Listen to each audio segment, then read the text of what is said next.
There are lots of ways to tour Dublin, Ireland.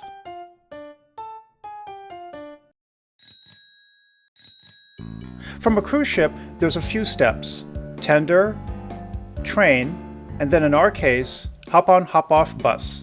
For convenience, for speed, for ease, and to get a general sense of the city. Let's dive into these as we go to Dublin for a quick tour. I'm Troy, and this is the Port Lowdown.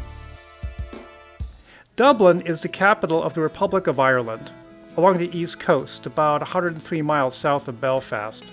Dublin is quite a lively and bustling place with lots of attractions, like the Guinness Storehouse and Trinity College, to name just a few. But coming from a cruise ship, you have limited time. So here was our plan. Take the tender to shore, get the train, take the hop-on, hop-off bus tour. But this involved more time than we planned. First thing is, you anchor a fair distance from shore. This is a tender port, and you land not in central Dublin, but the small port town of Dunleary, a roughly 30-minute train ride south from Dublin's Pearse station near the town centre. So you get a ticket like this, and then you wait. Right now there's quite a lot of folks waiting, as you can see in the background. So we'll see how long it takes us to get to the tender and to get to shore. I believe we're running 2 tenders today, but don't quote me on that, I could be potentially wrong. 4 tenders, but there you the go. problem is like the local authorities has to have a small boat, speedboat leading the tender. Oh really? Operation, yes. Oh, okay. If you're early but don't have a ship organized tour, you're not on priority. Tours are first, then passengers with status, then the rest of us. It takes about 20 minutes for the tender ride.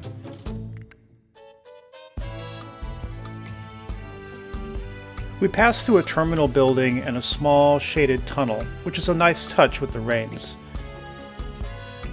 A small souvenir shop too. It's actually a fair hike through the parking lot.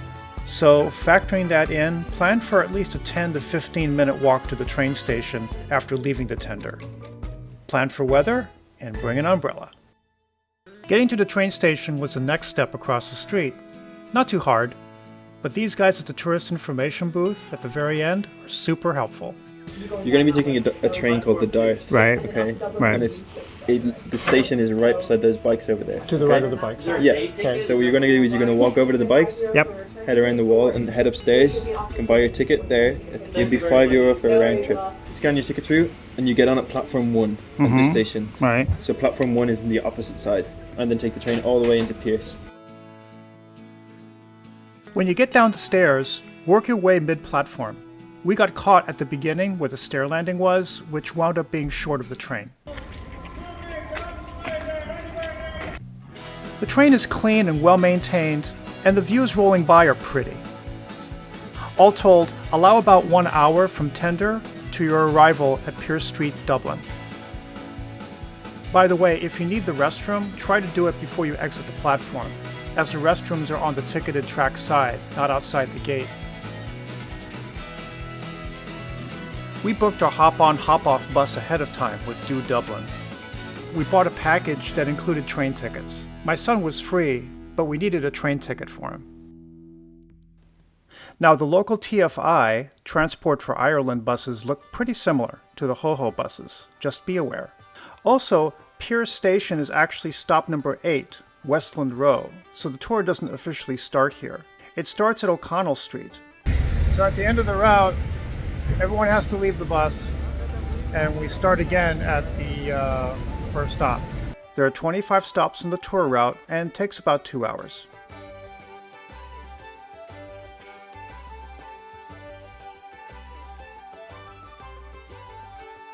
Now, there are some issues to note.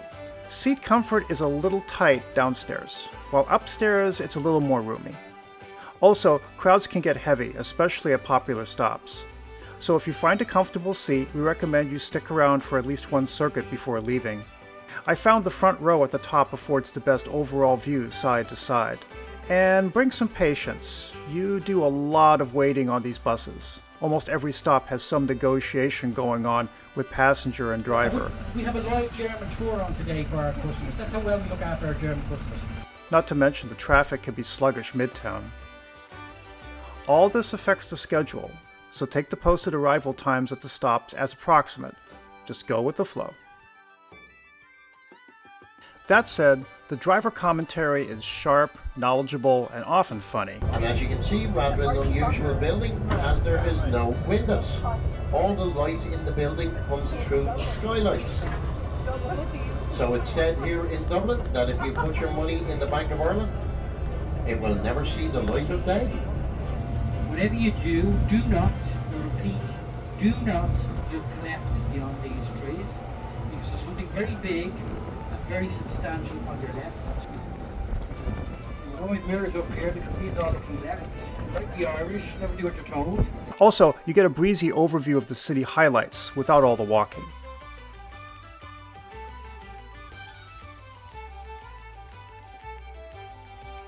And if you need translation, they provide headsets and different recorded channels in various languages. If you're crunched for time like we were, we suggest doing a full rotation, then pick one spot you want to explore. We chose to stroll around town and lunch at a pub. What? No museum or park?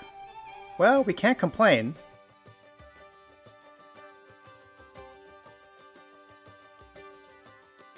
By the way, if you're enjoying our jaunt through Dublin, hit us up with a like. Consider subscribing too, since we put out videos every week and have lots more trip reports in store.